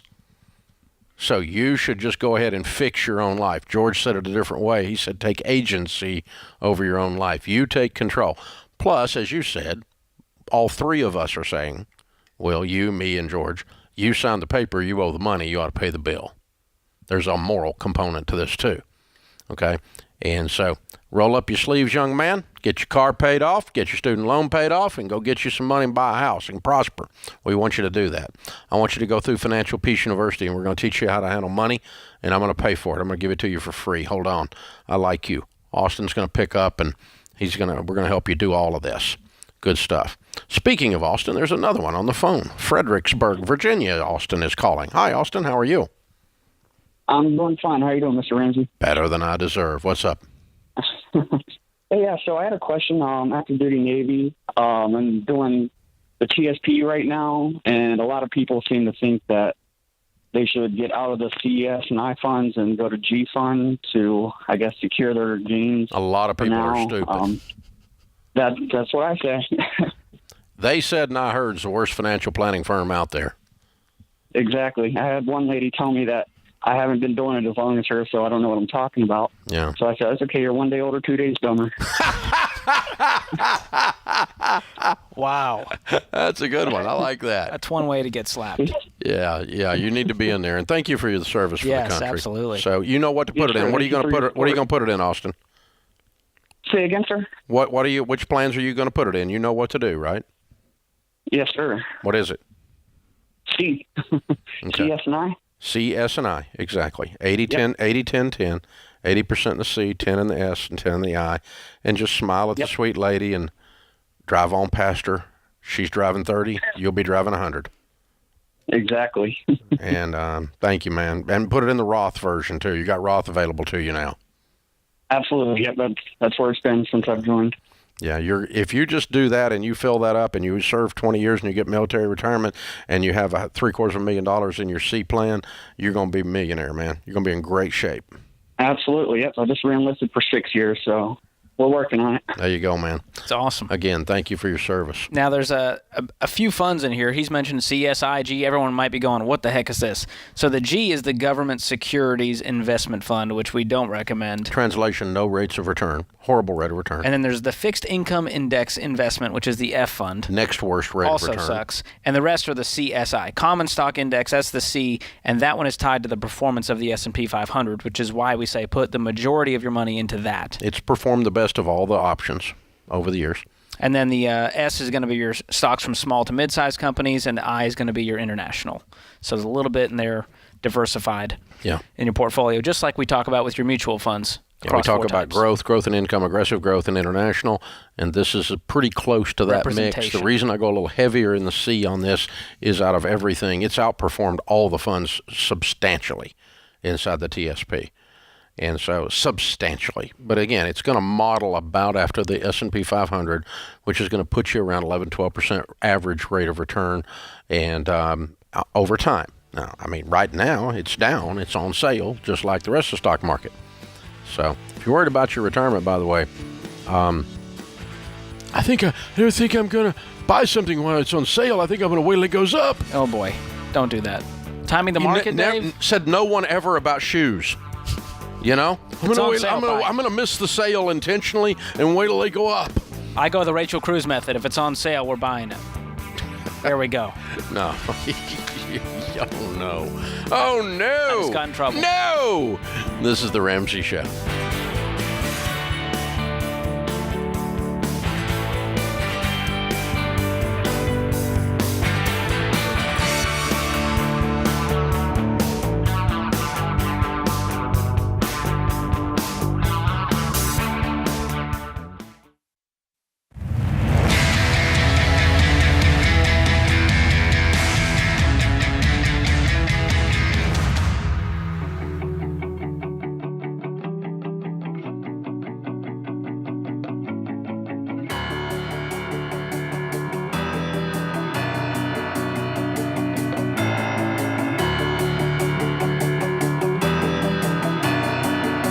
George Camel, Ramsey Personality, is my co-host today in the lobby of Ramsey Solutions on the debt-free stage.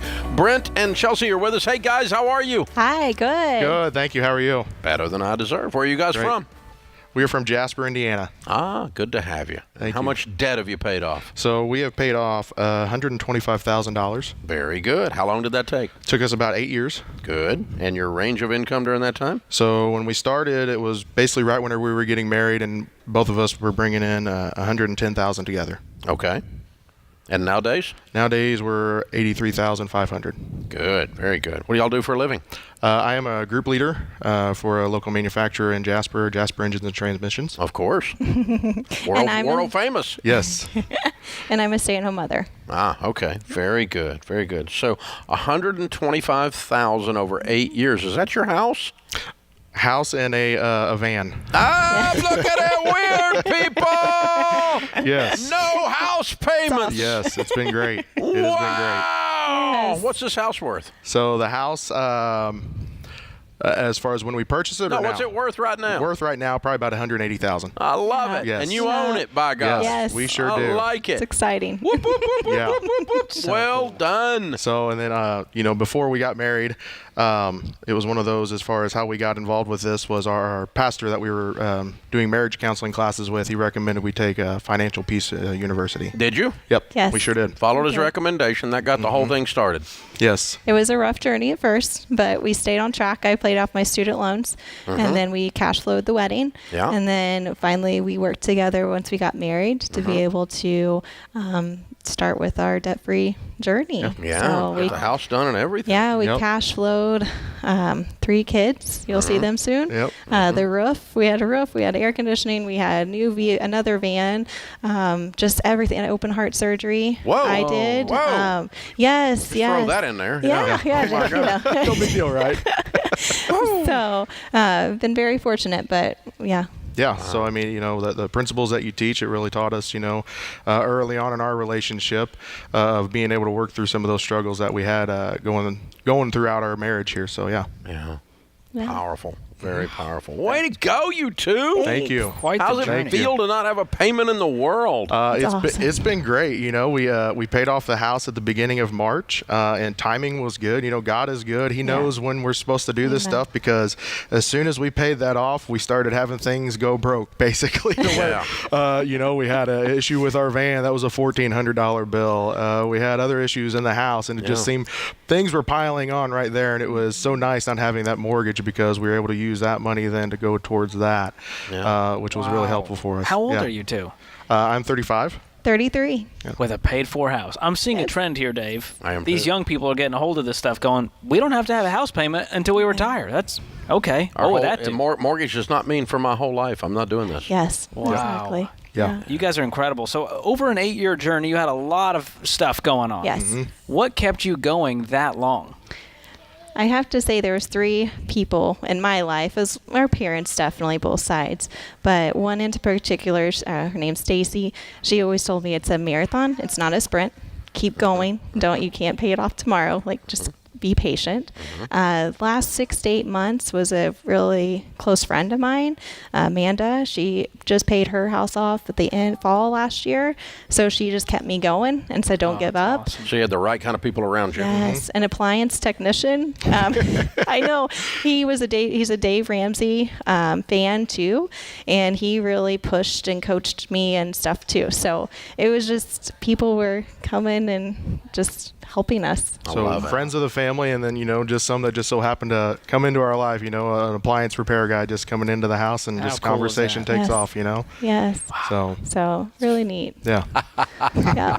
And we have the 4th one coming, so Yeah. we're very Love it. blessed and stress free Yeah. on that end. So Debt-free baby. Yes, exactly. Yes. Here we go. Yeah. yeah. Very, very cool. Very cool. What advice do you have to somebody who's just getting started? Don't give up. Keep on pushing through, and that's coming from the free spirit of the relationship here. Chelsea, I tell everybody, we wouldn't be where we were if it wasn't for Chelsea. She was the nerd. She loves Dave. And following what he teaches, listening to the podcast.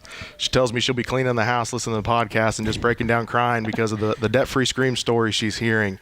So just keep on pushing, because it's so worth it at the end. Being able to have that relief of knowing you don't have to pay those monthly payments really any longer for a loan that you have. Yeah. You guys have completely changed your family tree. Yeah. Is that settled in? Do you get that?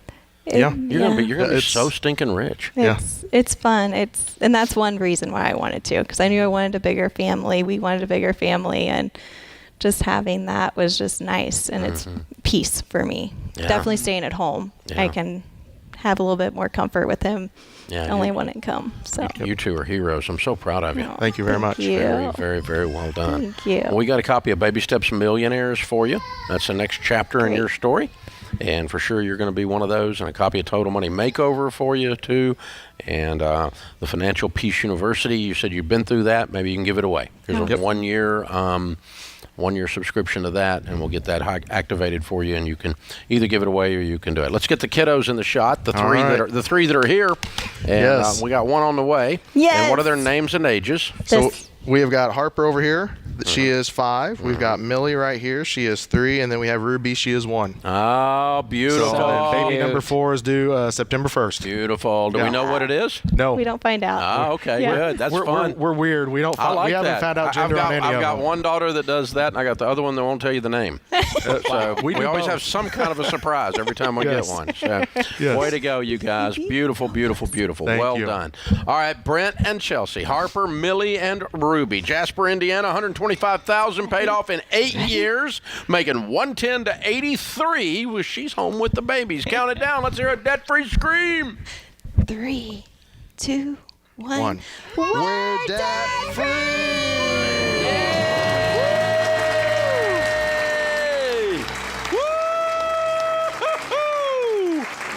Way to go, you guys. Way to go. I love it. I needed some good news today, Dave, after reading all those headlines. So this is the good news I needed. Yeah, just in case you think the world's falling apart, dial in and watch about 6 or 8 debt-free screams in a row. You'll just be crying, and you'll know there's hope. You can still win, even in today's economy. You People can are win. doing it. You can always win. You can win in any economy because it's not up to them whether you win. It's up to you whether you win. You have to make the decision. If I can control the guy in my mirror, he can be skinny and rich. But he's got issues. He likes donuts. I mean, you just got to, it's a problem. It's a problem. We are in control of more of our life than anyone else is.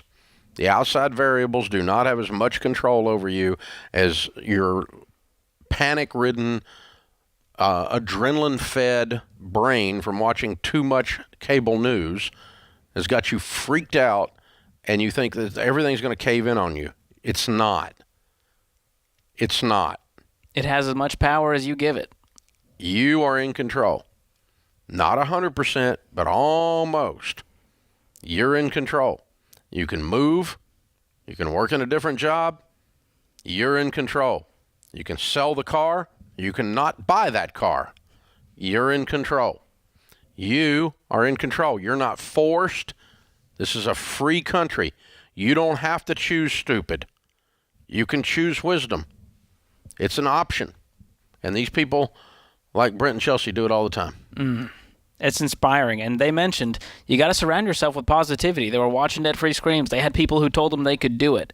And most of America is surrounded by negative headlines, negative people, tweets, TikToks. If all your friends have Eeyore as their spirit animal, oh, it's bad. It's always going to be bad. The little man can't get ahead. You need new friends.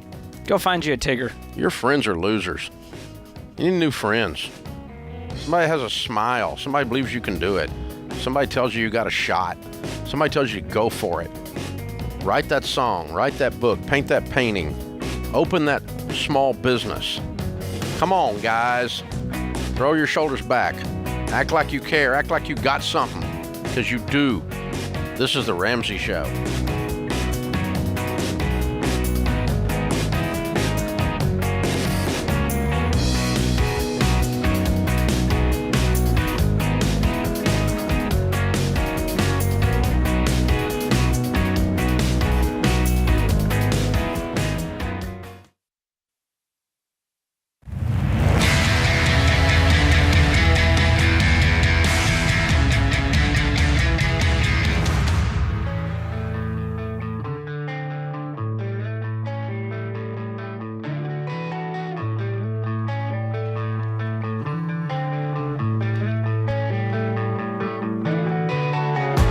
George Camel, Ramsey Personality, is my co-host today. Well, one of our friends dropped by.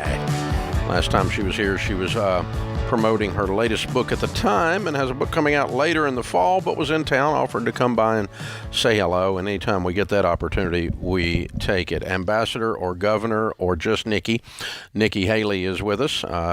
She is famously the first minority female governor in America when she was governor of South Carolina, the first female and first minority governor in South Carolina, and the U.S. ambassador to the United Nations as well. It's been a wild journey, and I hadn't seen this Margaret Thatcher quote in forever, and it's one of my faves. If you want something said, ask a man. If you want something done, ask a woman. I mean, right? Pull that up in front of your mouth there. And that became That's right the here. title That's okay. of the new book, If You Want Something Done. I love that. There we go. Oh, I mean, it's true. Like, come on, Nikki, that's a little sexist. it's really not. It's really not. I'm a big fan of women, and I know that we tend to be perfectionists. We balance. We're good at what we do, and the truth is, men are great when they want to do something. They jump. They don't think about it. Women, when they do something, they have thought about it. They know exactly what they're doing and how they're going to do it, and they get it done. And I think Lady Thatcher had it right. She did. The women that enter the space of public service or politics and do it successfully are unusually confident and strong people in general, but women as well. Marsha Blackburn's a good friend of mine. Yes, she's as great. an example. Lady Thatcher, others. I think of people like that. Condoleezza Rice. Yes, exactly. Brilliant and poised and really just, one of my friends, we were with Condi, and he said, I think her purse is smarter than me. He's probably right. Yeah, she is off the scale smart. So so that's going to be the launch. If you want something done, that's the title of the new book coming out in the fall. Yes, it is. So what are you working on right now? Because I know it's not book tour. You must be working on politics. We're working on policy and politics. I mean, the politics is easy. People love to talk about the politics, but the truth is it's the policy we need to worry about. I mean, as I go across the country campaigning for other people, it's the issues that they care about. And more than anybody, what they're talking about is the fact that their wallets are empty. And you look at the fact that families are now having to spend $6,000 more a year than they did last year. And what I can tell you, Dave, you do God's work in the way that you talk to your audience. But if Michael and I had to spend $6,000 more a year when we were raising our kids, do you know where we got that from? A credit card. I've heard the rumor. And that's what's happening all over America. Yeah. And people are scared. And they look at the fact that they've only got on average $12,000 in savings. They're dipping into that. You've got $30 trillion in debt. The amount of money each taxpayer owes is $242,000 if you look at a $30 trillion debt. That's not per household, that's per taxpayer. It is irresponsible and unconscionable that we're in this situation. Yeah. But it happened from Republicans and Democrats, right? So you've got a $30 trillion in debt. And when all of this happens, the last spending bill, they passed 5,000 earmarks totaling $10 billion with a B. Republicans and Democrats did that.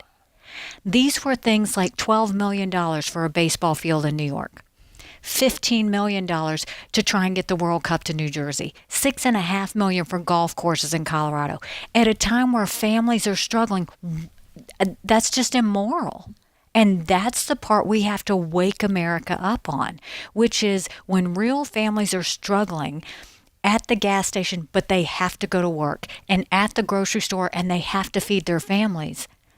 We've got to get people in office that understands the value of a dollar. Governors can do that, and you, of course, sat in the governor's seat in South Carolina. They can do that on a state level, maybe because there's less of a machine, maybe because there's less complexity. But you had to have some insight from having sat in that seat on that this can be done, or is it just too is the machine just too gummed up and we've just got to send almost all of them home and start again? Well, I think it's a couple of things. I mean, first of all, there shouldn't be anything gummed up or partisan about balancing a budget. Households do it, small businesses do it. You never spend more than you have, so government should do the same thing. Now, does South Carolina run a balanced budget? Yes. Okay. And, Tennessee does by Constitution. No, you have to. And you should. And I think that being an executive, what I focused on and what every executive focuses on is you can't necessarily focus on partisanship. You've got to lift up everybody. And in order to lift up everybody, you just have to do good common sense approaches. So we looked at the people that were on welfare and we said, how do we lift them up? And so what we did was we went to our small businesses and said, look, if you will hire them for this many weeks, we will pay for them. And all we're asking for you to do is train them. Well, after that time was up, they would hire those people because they invested the time, And they thought they were And they worth, fell in love with them. and we put thousands of people from welfare to work just by connecting the dots. That's what has to be done. That's the role government can do, is to put people together so that people aren't on the government dole. But, you have to focus on that. Now, part of that is policy. We like to give the government and White House a hard time, but what are some practical policy decisions that Congress can make to help these American families who are struggling? Well, I think they need to balance the budget. I think they need to stop this wasteful spending. All the earmarks that they have started, they need to stop all of that. There's not one American that wants them to be doing that right now, and they've got to stop.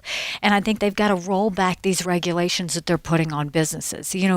What I've always said is, if you can give a person a job, you take care of a family. Small businesses try and take care of a lot of families. The best thing government can do is get out of their way.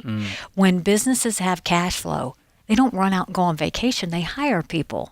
And we've got to make sure that they can take care of their people. We've got to make sure we get through this economy. And you do that by taking care of your small businesses. You do that by getting government out of the way.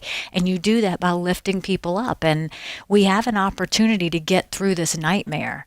But we got to be smart about it. And throwing more money at it is not the answer. That's for sure. So you're going to run for president?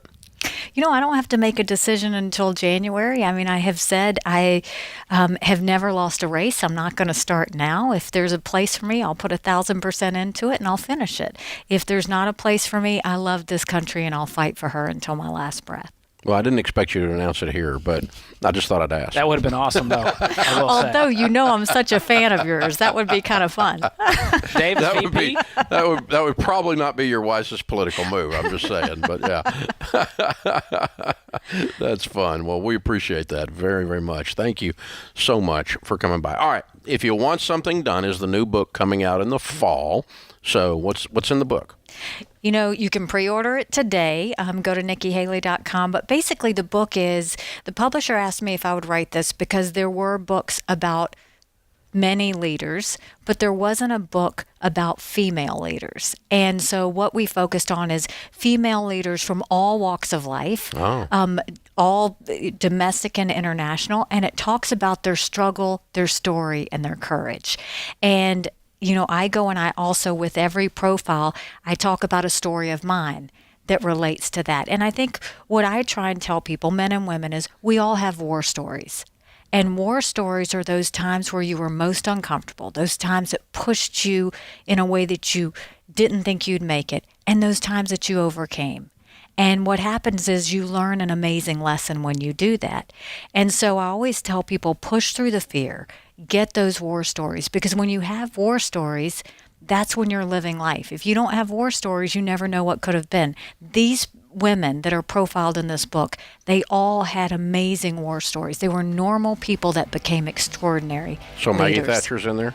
She is absolutely in there prominently. Yeah, Michael Reagan's a good friend of mine, and he says that that Ronald Reagan would not have been the Ronald Reagan that we know if Maggie hadn't been across the pond at the same time. And I don't know that she would have been the leader she was if Ronald Reagan hadn't been there. Yeah, that was an amazing friendship. Some very interesting teamwork and friendship there. Huh? Absolutely. Nikki Haley, thank you for stopping by. We want to hear from you. We want to know what your plans are, okay? It's always fun to be here. Thank you. Love it. This is The Ramsey Show.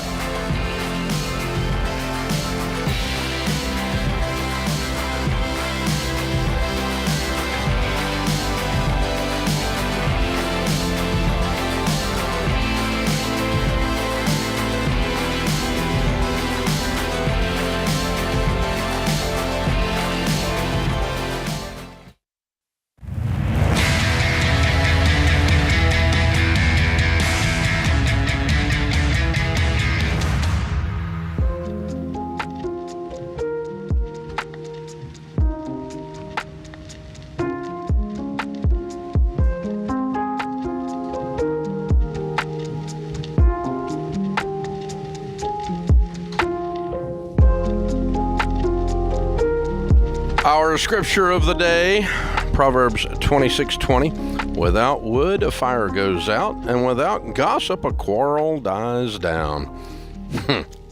Who knew? Proverbs got there first. They knew about gossip. Norman Vincent Peale said, nothing is more confusing than people who give good advice but set a bad example. Woo! Hypocrisy. Ooh, there's that. That'll get you. Good stuff. So, Kelly said at the break, she said, what if Ambassador Nikki Haley had announced her presidential race on the Ramsey Show? We would have all passed out. That's what we would have done. Under the table. Had absolutely no illusions that was going to happen. The only thing that could make it better is if Dave announced he was running as VP with her. That would No, she would have had to been my VP, George. Oh, okay. I believe that. We were talking in the break. Have you ever known me to have a boss? That's true. And that's why Dave will not be part of the government anytime soon for about 1,000 reasons. That's exactly right. I'll guarantee you, I don't need a pay cut. But she's so poised. It's awesome. We were talking about it. There's a different thing happening with people like that. With Condoleezza Rice, we're talking about her, just the level of intellect. It's incredible. Yeah. Well, yeah, I don't know. These people that play on the national political stage at a big level, I mean, they have a charisma, and it's. I've never met President Bill Clinton, but everyone that I know that has ever met him says he's the most endearing. That in person, that he's just everybody likes him, even his enemies. I mean, even people that completely disagree with him politically or morally or whatever. You hang out with the guy. They just love like him, and I've heard that from lots and lots of people. I mean, I've never met him, but I've heard that, and I've heard the opposite about others. But there's something about those folks. It's a different thing. So yeah, we poke fun at them all the time, and the politicians and the presidents and all those kinds of things. But they are some good apples out there too. There's some good ones in the bunch. Open phones at 888-825-5225. You jump in. We'll talk about your life and your money. George Camel, Ramsey Personality, is my co-host. Daniel is with us. Daniel is in San Antonio, Texas. Hey, Daniel, how are you? I'm doing good, sir. How about yourself? Better than I deserve. How can I help? Yes, sir. Me and my wife are facing kind of a dilemma right now. Mm-hmm. So her father passed away at the beginning of the year due to a heart attack. She's received a settlement, and we're having trouble trying to figure out how to deal with it. We're facing scrutiny from her sister, who believes she's entitled to it. He had several life insurances, so each of the children got one. Mm-hmm. And she just so happened to get the biggest portion, and she was the only beneficiary on it. So we don't know. Her dad had multiple life insurance policies, and he wrote down the beneficiary on each one, and each kid got different amounts of insurance, but that was all his decision. Yes, sir. And your wife received how much? Roughly $500,000. And her sister received how much? One received, I believe, $100,000, and the other received about $16,000. The one that got 15 is the one that's pissed? Yes. Okay. So why do you think her dad did that? We were in the military for the last couple of years of his life, and he traveled everywhere around the world to see us. We developed a great long-distance relationship with him, and as far as our personal achievements, we've been the first to get a house on our own, do everything as far as adult-wise on our own. So your wife's sister feels like she's entitled to something that her dad did not want her to have. Technically, yes, sir. Why does she feel like she's entitled to something her dad didn't want her to have? Because if he'd wanted her to have it, he would have put her name on the policy. And I've said that as well, sir. At the same time, we're not money motivated. That doesn't matter. Yes, sir. The money doesn't matter. The arrogance of your sister-in-law is appalling. Sir. I mean, if the old man wanted her to have the money, he would put her name on the thing. Yes, sir. So why does she think she's entitled? What has she said? What has she said? Just constantly checking up to see if the money has been received. No, that wasn't what I asked. I asked why she thinks you're supposed to give her money. I have no clue, sir. She hasn't said, you owe me this because. No, sir. She just said, you owe me this. Not those exact words, but as far as checking up to see if we got the money, yes. Well, that's none of her business. Making plans for the money. Well, that's none of her business. Yes, sir. And if she didn't, also, well, I mean, has she ever come out and said she wants it? Yes. So the original plan was to split it amongst three, and that was discussed by them. Who? The sisters, all three sisters. But that was prior to finding out the information that he had multiple life insurance. So he never told them the situation. He never laid it out and said, hey, there's different policies. Here's how much is in each. That's part of this. Sir. Is it was a big surprise at the end. Yes, sir. It's not a fun he way just to always told them if Okay, at what point death, did your wife and her sisters get together and decide they're going to split this? Before he died or after he died? After. I'm so confused why they would do that. But they didn't know that there was multiple policies and the amounts at that point? What was it they were agreeing to split then? From their understanding, like I said, there was only an understanding of one life insurance. So they had planned to take the estate to the probate court, split the estate evenly. It doesn't go to probate court. Life insurance proceeds come straight to you. Sir. So unless the beneficiary is an estate, which would be the dumbest thing you could possibly do with a life insurance policy. No, sir, it wasn't. It was in my wife's name. It does not go to probate court. It just goes to your wife. It's her money, period. Yeah. I'm not sure. Do you have sure. any indication that the old man intended for this money to be split? No, sir. None. Then why did the girls decide to split it? Because they thought that was the only thing that he had left as far as money was. Yeah, but then what if he didn't want them to split it? Yes, sir. After the realization that he had multiple life insurances,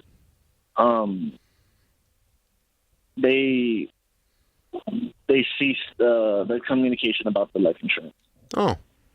Then it became a mystery, and me and my wife were trying to figure out what to do with it. I told her it was up to her, whatever she decided. Here's the thing. You cannot give them money if the reason you're giving them money is because you think that saves the relationship. Because a relationship that is purchased is prostitution. It's not relationship. That makes complete sense. Okay. And so if you're thinking, oh, the only way my sister's ever going to speak to me again is if I split money with her, then she ain't worth having. If the only reason she speaks to me is if I give her money, I don't need her. That's no longer somebody you have to impress. If their relationship's severed because of this, it's not on your wife. Yeah, it's not on you guys. And you don't do it to save the relationship.